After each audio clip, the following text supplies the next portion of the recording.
नमस्कार दोस्तों, आज हम आपको अन्नपूर्णा माता स्तोत्र व कहानी सुनाने जा रहे हैं। तो चलिए शुरू करते हैं। किसी नगर में एक साहूकार साहूकारनी रहते थे। वह दोनों धार्मिक थे। उनके 5 बेटा एक बेटी थे। उनके परिवार में किसी को बेटी नहीं थी। जब उनके बेटी हुई तो सभी ने बेहद खुशियां मनाई। पूरे परिवार में मिठाइयां बांटी गईं। गांव वाले आश्चर्य में थे कि बेटे की खुशी सब मनाते हैं, पर बेटी की खुशी इस तरह कौन मनाता है। साहूकार के परिवार की बेटी किसी रत्न से कम नहीं थी, इसलिए उसका नाम रत्नावली रखा गया। जब वह बड़ी होने लगी तो वह भी अपने परिवार की तरह धार्मिक थी। वह अपनी दादी के साथ रोज मंदिर जाती, पूजा पाठ करती और वहाँ कथा पूजा सुना करती थी। एक दिन मार्गशीर्ष का महीना आया। सभी लोग वहाँ पे अन्नपूर्णा माता की कथा सुन रहे थे। उसने भी अन्नपूर्णा माता की कथा सुनी। एक दिन कहानी सुनाने वाली ने कहा, आज मैं सब लोगों को अन्नपूर्णा माता की कहानी सुना रही हूँ। इसे 21 दिन लगातार सुनने से अन्न धन्य के भंडार भरते हैं, घर में सुख शांति समृद्धि आती है। इस कहानी को सुनने से घर में महिला पुरुष के हाथों में बरकत बनी रहती है और घर में अन्न धन्य की कभी कमी नहीं होती। साहूकारनी ने भी कहानी सुनी। सुनने का उसने संकल्प लिया और पूरे 21 दिन मंदिर जाकर उसने कहानी सुनी। रत्नावली भी छोटी थी, इसलिए उस पर उसका ध्यान नहीं गया। जब वह बड़ी हुई तो अच्छा घर वर देख के उसका विवाह कर दिया गया। जब वह ससुराल आई तो 4 सदस्य थे। उसे घर के कामों का जिम्मा दिया गया। सास ने खाना बनाने का जिम्मा ले लिया। वह खाना बनाकर सबसे पहले पति व पुत्र को खिलाती, बाद में खुद खाकर बचा हुआ बहू को दे देती। रत्नावली बचा कुचा पीकर सो जाती। धीरे धीरे वह कमजोर होने लगी। एक दिन उसके पति ने पूछा, मैं अच्छा कमाता हूँ, घर में अच्छा खाना बनता है, फिर तुम कमजोर क्यों हो रही हो? तुम्हें क्या दुख है? तब रत्नावली ने सारी बात पति को बता दी कि उसे भरपेट खाना नहीं मिलता, इसलिए वह कमजोर हो रही है। उसके पति ने कहा, मेरी माँ ऐसा नहीं करेंगी। तुम कल से मेरी थाली का खाना खा लेना और तुम्हारा जो खाना होगा वो मुझे दे देना। अगले दिन वह बहाना बनाकर खाना ले गया और अपना खाना पत्नी को खिला दिया। धीरे धीरे अब उसके पति का स्वास्थ्य बिगड़ने लगा। तब बेटे को देख माँ ने पूछा, बेटा मैं तुम्हें रोज अच्छा खाना खिलाती हूँ, फिर तुम कमजोर क्यों हो रही हो? तब बेटे ने बताया कि आप जो खाना रत्नावली को देती हैं मैं उसे खाता हूँ, अपना खाना उसे खिला देता हूँ। जो जैसा खाएगा वैसा ही शरीर होगा। माँ हम 4 परिवार में हैं, तो तुम बचा कुचा खाना रत्नावली को क्यों देती हो? हम भी किसी की बहन बेटी को लाए हैं। उसने बहू से कहा कि बेटा आज से तुम खाना बनाओगी। फिर उसने कहा, बहुत दिन हो गए मुझे घर को संभालते, अब तुम संभालो। रत्नावली ने तरह तरह के पकवान बनाए। उसने जब पहले सास ससुर को खाना खिलाया, फिर पति को, बाद में कढ़ाई देखी तो खाने में कुछ नहीं था। उसके हाथ में खुरचन भी नहीं मिली। वह भूखी रह गई। जब रात हुई तो उसके पति ने उससे पूछा कि आज तो तुमने खुद खाना बनाया है, भर पेट खाया होगा। तब रत्नावली बोली कि जब सासू माँ बनाती थी तो खुरचन भी मिल जाती थी, आज मैंने खुद बनाया पर खाना बचा ही नहीं। उसके पति ने कहा, यह कैसे हो सकता है? जब पति ने कहा कि कल अगले दिन खाना थोड़ा ज्यादा बनाना। अगले दिन फिर उसने खाना बनाया और उसे खाना नसीब नहीं हुआ। उसे कढ़ाई साफ फिर मिली। एक दिन सास ने बहू से पूछा कि अब तो तुम खुद खाना बनाती हो, फिर क्यों सूख रही हो? तब बहू ने सारी बात सास को बता दी। तब सास ससुर सभी को आश्चर्य हुआ कि यह कैसे स्वयं भूखी रह जाती है। तब सास ने अपने बेटे से कहा कि तुम कुछ दिनों के लिए बहू को लेकर उसके मायके चले जाओ, शायद वह वहाँ कुछ खाकर पीकर उसका स्वास्थ्य ठीक हो जाए। इस तरह रत्नावली को उसका पति उसके मायके लेकर आ गया। रत्नावली को ऐसी हालत देखकर उसके माता पिता ने उसके दुख का कारण पूछा। तब रत्नावली ने सारी बात बता दी और कहा, मेरे हिस्से में अन्न देवता लिखे ही नहीं है। मेरी सास खाना बनाती थी तो मुझे खुरचन खाने को मिल जाती थी, पर अब मैं स्वयं खाना बनाती हूँ। ज्यादा से ज्यादा खाना बनाने के बाद भी मेरे हिस्से में कुछ नहीं बचता। अन्न देवता मुझसे रूठ गए हैं। तब उसकी दादी ने उसकी बात समझ गई और उन्होंने उसे कहा कि बेटा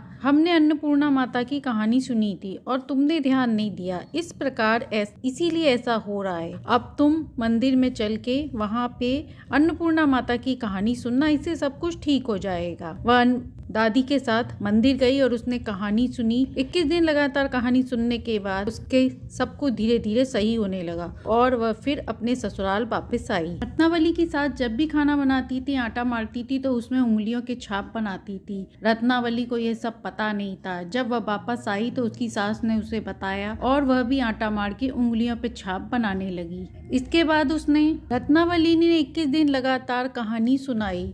उसके पति ससुर ने भी कहानी सुनी। 21वें दिन व्रत का उद्यापन किया। वह नारियल, मिश्री, फल फूल, मिठाई माता को भोग लगाकर उसने बरकत की प्रार्थना की। वह पहली गलती के लिए क्षमा मांगी। अगले दिन रत्नावली ने कम खाना बनाया क्योंकि वह देखना चाहती थी कि बरकत देवता अन्नपूर्णा माता उससे नाराज हैं या प्रसन्न है। रत्नावली ने सास ससुर से खाने को कहा। उन्होंने कहा, नहीं बहू, तुम भूखी रहती हो, हम कैसे खाना खाएं।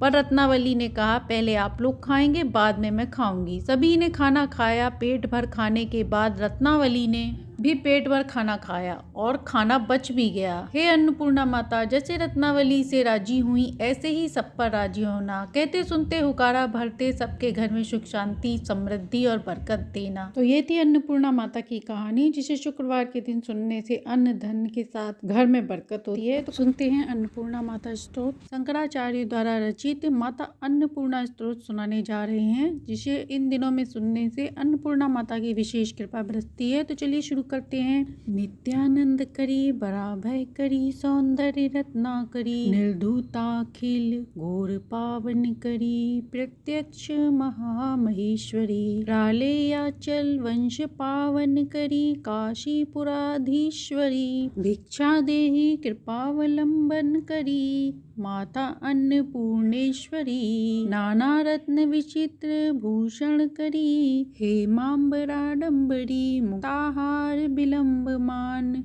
विलस दुक्षोज कुंभांत करी, कश्मीरा गरुवा सीतारंग रुचिरे, काशीपुराधीश्वरी, भिक्षाम देहि कृपावलंबन करी, माता अन्नपूर्णेश्वरी, योगानंद करी, रिपुक्ष्य करी, धर्मार्थ निष्ठा करी, चंद्राकार नल भासमान लहरी, त्रिलोक्य रक्षा करी, सवैश्वर्य समस्त वांछित करी, काशीपुराधीश्वरी,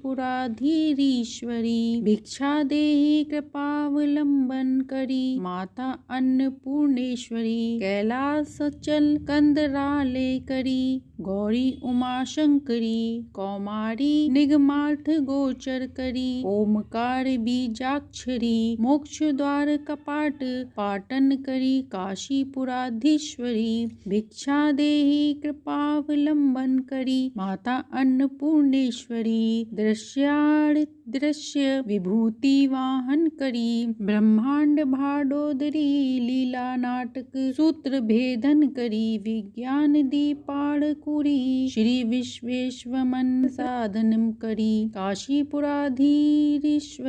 भिक्षा देहि कृपावलंबन करी, माता अन्नपूर्णेश्वरी, ऊर्वी सर्वजनेश्वरी, भगवती माता अन्नपूर्णेश्वरी, वेणी नील समान कुंतल हरि, नित्यानंदानेश्वरी, सर्वानंद करी सदा, शुभ करी, काशीपुराधीश्वरी, भिक्षा देहि कृपावलंबन करी, माता अन्नपूर्णेश्वरी, आदि शांत समस्त वर्ण करी, शंभो स्त्र भावा करी, कश्मीरा त्रिजलेश्वरी, त्रिलहरी नित्याणकुरा, शर्वरी कामाकांक्षी करी, जनोदय करी, काशीपुराधीश्वरी, भिक्षा देहि कृपावलंबन करी, माता अन्नपूर्णेश्वरी, देवी सर्व विचित्र रत्न रचिता, दाक्षायणी सुंदरी, वाम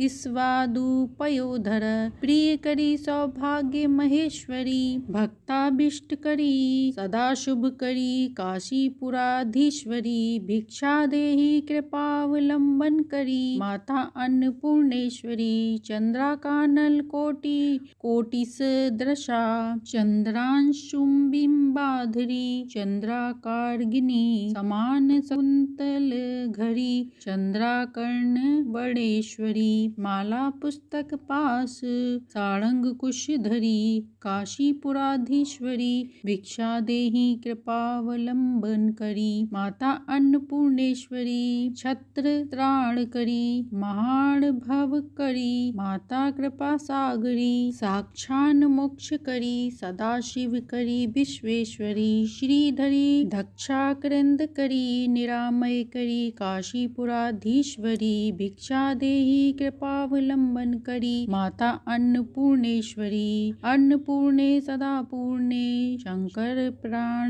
बल्लभे, ज्ञान वैराग्य सिद्धयर्थे, भिक्षा देहि च पार्वती। माता च पार्वती देवी, पिता देवो महेश्वरः, बान्धवा शिव भक्तश्च, स्वदेशो त्रिभंत्रयम्। तो ये था शंकराचार्य जी द्वारा रचित अन्नपूर्णा माता स्तोत्र, जिसे सुनने से सुख सौभाग्य में वृद्धि होती है, अन्न धन के भंडार बढ़ते हैं। स्तोत्र अच्छा लगा हो तो लाइक एंड सब्सक्राइब करें।